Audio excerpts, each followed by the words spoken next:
Вече да отидеш на кино с приятелката може да ти излезне 50 евро и нагоре. Ако не ти се дават излишни пари, тук при мен е таблет с вграден проектор. Можеш да проектираш на стената вкъщи филми, сериали или всякакви видеа с достоинча и автофокус.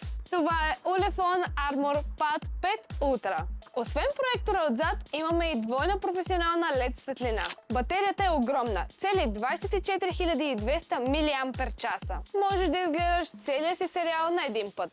При характеристиките имаме Dimensity 7400X, 12 ГБ RAM и 512 ГБ памет за тежки игри и приложения. Дисплеят е 11 инча Full HD, голям и ярък. И тук идва най-важното – IP68, IP69K и военен сертификат. Устойчив на вода, прах, удари и всичко. Наличен е в сайта на greenmobile.bg, официалният представител на Ulefone за България. А ти ни напиши в коментарите, би ли си взел такъв таблет и ни последвай!